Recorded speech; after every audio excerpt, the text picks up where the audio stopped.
আসসালামু আলাইকুম রহমতুল্লাহ, কেমন আছেন? তো আজকে চলে আসলাম আরেকটি নতুন ভিডিও নিয়ে। তো বাধ্য হয়ে আমাকে নতুন করে ফিড তৈরি করতে হলো, অর্থাৎ ফিডের সাথে আরও কিছু উপাদান মিক্স করতে হলো।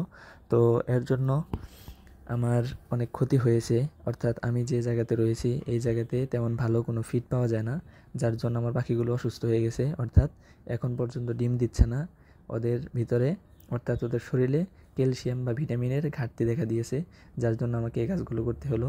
তো এর জন্য আমি যে যে উপাদানগুলো নিয়েছি এগুলোকে আমি ব্লেন্ডার মেশিনে ব্লেন্ড করে নেব।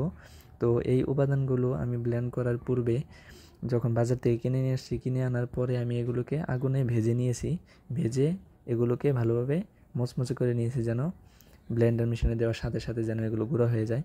তো এগুলো আমি ভালোভাবে ব্লেন্ড করে নিচ্ছিলাম, কারণ হচ্ছে যে পাখি যদি ভালোভাবে মানে ভিটামিন না পায় বা ক্যালসিয়াম ঠিকঠাক মতো না হয় তাদের শরীরে, তাহলে তারা ডিম দিবে না। তো আমার পাখির বয়স প্রায় 70 দিনের উপরে, তো এখনও পাখিগুলো ডিম দিচ্ছে না, এবং কি তাদের শরীরের গঠনও কেমন যেন কম, বা শরীরের গঠন ঠিকঠাক মতো হচ্ছে না। তো এর জন্য আমি এই কাজগুলো আমাকে করতে হলো। তো আমি এসবগুলো ভালোভাবে ব্লেন্ড করে এগুলো আমি আরও আমার আমার যে ফিডগুলো রয়েছে সেই ফিডের সাথে আমি মিক্স করে দেব। এবং আমার যে ডাবলি মোটর ছিল এই মোটরগুলো আমি ভাঙতে পারি নাই, যার জন্য আমি এগুলো বাদ দিয়ে দিছি।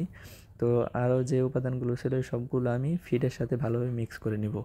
যেহেতু এগুলোতে ভিটামিন প্রচুর পরিমাণে, এই জন্য আমাকে পরিমাণ মতো মানে দিতে হচ্ছে।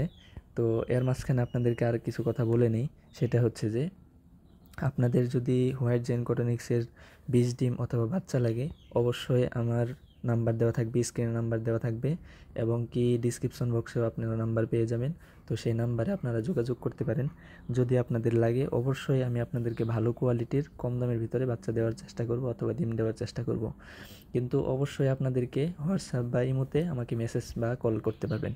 কিন্তু যদি সরাসরি নাম্বারে কল দেন তাহলে আমাকে পাবেন না, অর্থাৎ নাম্বার বন্ধ দেখাবে। তো এই জন্য আপনাদেরকে যা করতে হবে, অর্থাৎ আপনারা হচ্ছে ইমো বা হোয়াটসঅ্যাপে আপনি যোগাযোগ করবেন। তো আমার খাবারগুলো মিক্স করা শেষ, এরপর আমি খাবারগুলো পাখিদেরকে দিয়ে দিচ্ছিলাম, এবং পাখিরা খুব সুন্দরভাবে খাচ্ছিল। তো এই ছিল আজকের ভিডিও। তো আপনাদের যদি ভালো লেগে থাকে অবশ্যই আমার চ্যানেলটি সাবস্ক্রাইব করবেন এবং আমার পাশে থাকবেন। আর আমি এই খাবারগুলো মুরগিকেও দিয়েছিলাম। তো ভালো থাকেন সকলেই, সকলের কাছে দোয়া চেয়ে আজকের মতো বিদায় নিচ্ছি। আসসালামু আলাইকুম।